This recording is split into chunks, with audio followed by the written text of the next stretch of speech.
So you heard about Bitcoin and other cryptocurrencies, but you don't know which ones that you should maybe get involved with. So that's why I'm going to be telling you about some cryptocurrencies that I personally own in my portfolio that I got stashed away somewhere. Want to know what they are? Stick around.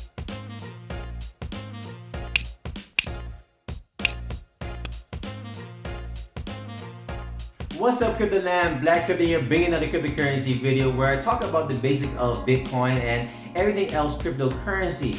In this video, I'm going to be talking to you about the 10 cryptocurrencies that I personally own in my portfolio.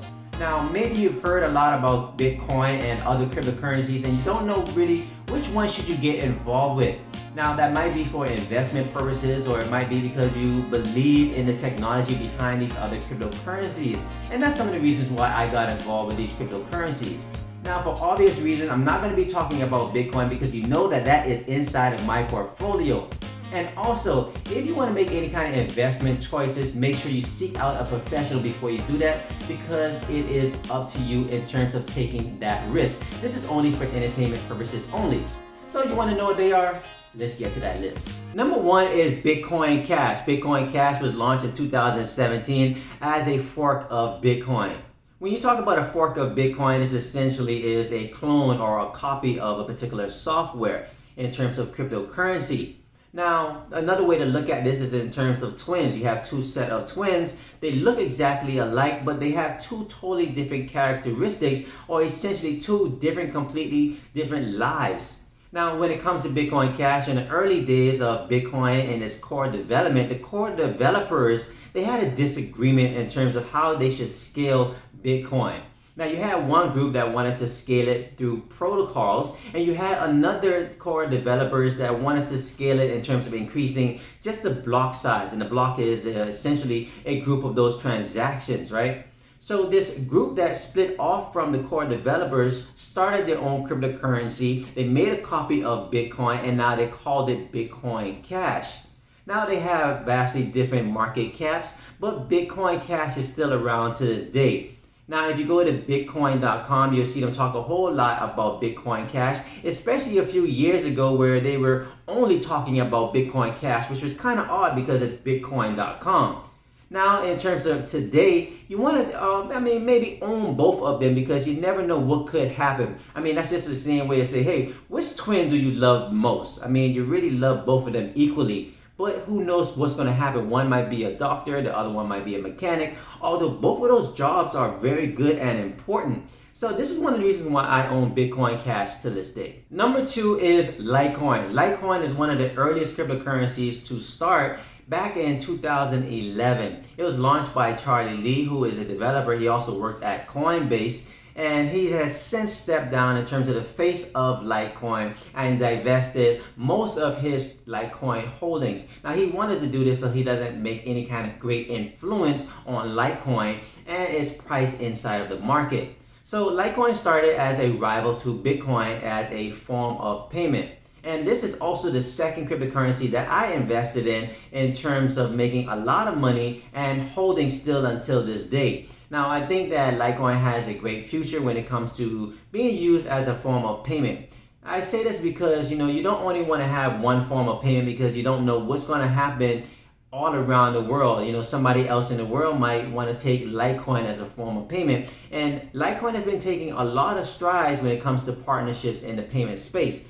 So in terms of Litecoin, I think it has a great future in terms of rivaling Bitcoin, maybe not in terms of market cap, but being used as a form of payment. Number three is Ethereum, which is the second most popular cryptocurrency out there, not only in terms of popularity, but also in terms of market cap. It started back in 2015 by one of its co-founders, Vitalik Buterin, who is still the face of the cryptocurrency still to this day. And what he said is, if Bitcoin is a calculator, then Ethereum is a scientific calculator. So Ethereum essentially is a smart contract technology by way of a blockchain-based distributed computing platform and operating system that is Turing complete. What this all means is essentially it can execute these smart contracts just like a computer can execute computer programs. So this might be the future of Ethereum and the future of cryptocurrencies as a whole, not only in terms of a form of payment, but as a wide-scale computing platform. Now, in terms of this being a computing platform, an example of this is, have you ever heard about ERC20 tokens? Well, you have a lot of other cryptocurrencies out there that don't launch their cryptocurrencies on their own blockchain, but they launch them on the Ethereum blockchain as way of tokens. I mean, some of them are, OX, Zilliqa, Tron, EOS, just to name a few.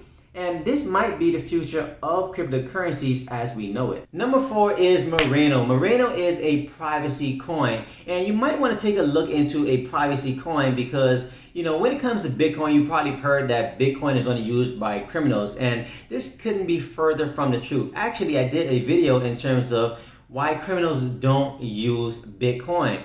But maybe what you want to do is just pretty much have your privacy when it comes to you making payments. When it comes to cash, for instance, cash is pretty much anonymous. So if you have a currency that's anonymous, why would you want to have a cryptocurrency that isn't? So when it comes to a privacy coin like Monero, what it does is it hides the identity of its sender and its receiver. Also in terms of those transactions, making it unlinkable and untrackable. Now this is very good in terms of cryptocurrency and the future of cryptocurrency. Number 5 is the Binance Token. And the Binance Token powers the ecosystem of one of the largest cryptocurrency trading platforms, which is Binance. Now, whenever I want to go and I want to trade my Bitcoin for another cryptocurrency, like for instance, which is on this list, I will go most likely to Binance to do that. And when you do that, you have these trading fees.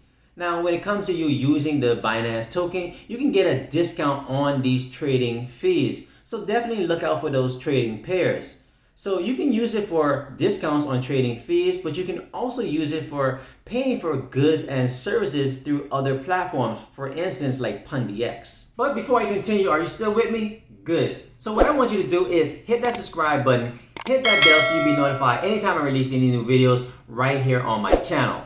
Let's go ahead and continue with that list. And number 6 is Tether. Now, Tether is a very important cryptocurrency because it's a stable coin. Now, when we talk about stable coin, we're talking about a coin that was started to bring a little bit more stability to the market, especially when it comes to volatility in terms of pricing, when it comes to Bitcoin and other cryptocurrencies.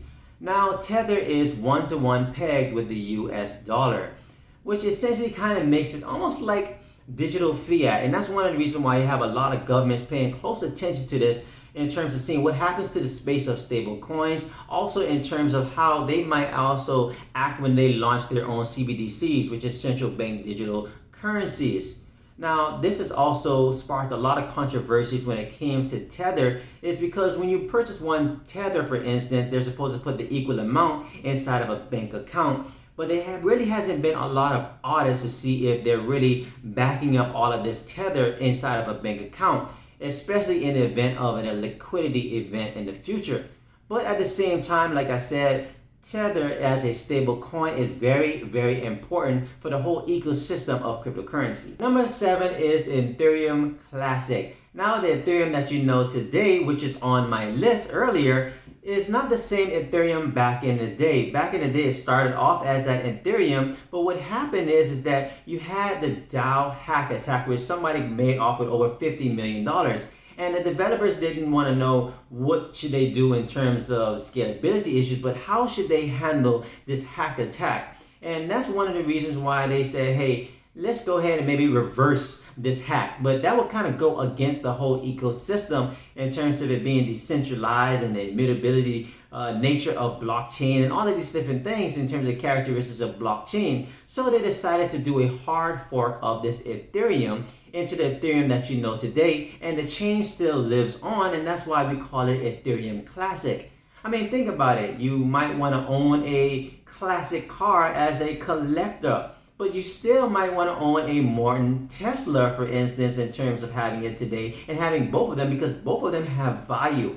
So this is one of the reasons why I own both Ethereum and Ethereum Classic still to this day. Number 8 is Tezos. Now, Tezos is an interesting cryptocurrency, and I caught wind of this through the Coinbase Earn program, where you can earn to learn about other cryptocurrencies. If you want to do the same, I'll leave a link in the description below.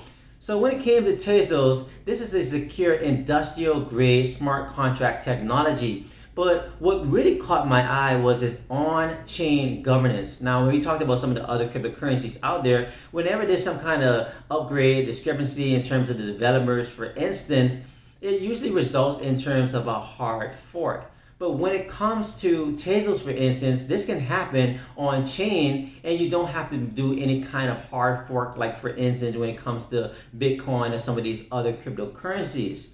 Not only that, if you're a developer, you can make a upgrade proposal to the stakeholders of Tezos, and if they agree and approve that upgrade, you can get paid for it. So what does that do? It incentivizes all of the users of Tezos. It kind of democratizes in terms of the development of Tezos and decentralizes any kind of maintenance that needs to happen with Tezos.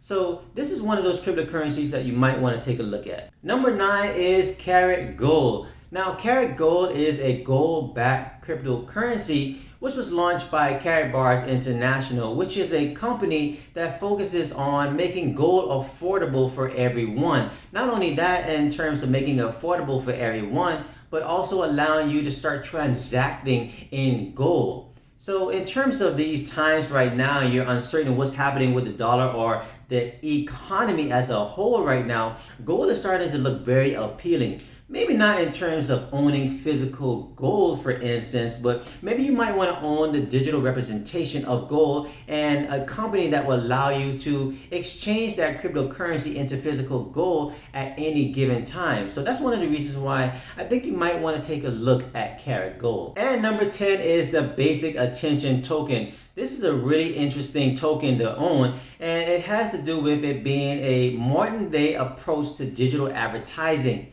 Now, when it comes to that, you might not want to use it for instance, in terms of an incentive, in terms of investment, but for its utility. And that's because it connects publishers, advertisers with its consumers through a decentralized ad exchange marketplace. So what I mean is by that is in terms of you being a consumer, you can get paid to watch ads, and publishers can get paid higher when it comes to them publishing their content, and advertisers can see a greater ROI. Now, in terms of the Basic Attention Token, this is powering the Brave web browser. I mean, you're familiar with the Chrome browser, but this is a new browser that you might want to start looking at because it also is a very good browser, and it focuses on privacy by blocking certain ads that you don't want to be bombarded with. Now, the founder of this Brave browser and Basic Attention Token also invented JavaScript, which powers most of the websites that you see to this day. So that brings a whole lot of trust and a whole lot of stability when it comes to using the Basic Attention Token and the Brave browser. So there you have it, guys. Those are the 10 cryptocurrencies that I currently own and have stashed away inside of my portfolio. Number 1 is Bitcoin Cash. Bitcoin Cash is a fork of Bitcoin that happened because of the discrepancies between the developers in the early days. Number 2 is Litecoin, which wants to rival Bitcoin as a form of payment. Number 3 is Ethereum, which is kind of like the supercomputers for cryptocurrencies. Number 4 is Monero, which is a privacy coin, especially if you want to have a little bit more privacy when it comes to you making transactions with cryptocurrency. Number 5 is the Binance Token, which powers the largest cryptocurrency trading platform known as Binance. Number 6 is Tether, which is a stable coin which wants to bring some stability to the volatility of cryptocurrencies. Number 7 is Ethereum Classic. The Ethereum that you know today didn't start off that way, and that's why we have 2 versions, and this is the earlier version which is still around till this day. Number 8 is Tezos. Tezos is an industrial grade smart contract technology, but it has some very interesting features that we might see incorporated in a lot of different cryptocurrencies in the future. Number 9 is Karatgold, which is a gold-backed digital cryptocurrency that is making it affordable to own gold. Number 10 is Basic Attention Token, which powers the Brave web browser. Now guys, these are the 10 cryptocurrencies that I own, but I have about 2 to 3 times more cryptocurrencies out there. And if you want to talk to me about these cryptocurrencies that I made on my list, let me know what you think about it in the comments below. Or if you want me to maybe release a video about the other cryptocurrencies that I also have in my portfolio, let me know. Guys, I'm Black Crypto. Thank you for checking out another cryptocurrency video. Make sure to give this video a like. If you want to help me out and get this video recommended to everybody, and also subscribe. Hit that bell so you'll be notified anytime I release any new videos right here on my channel. Also, follow me on Instagram and Twitter at BLK Crypto. And I'll see you guys in the next video. Peace.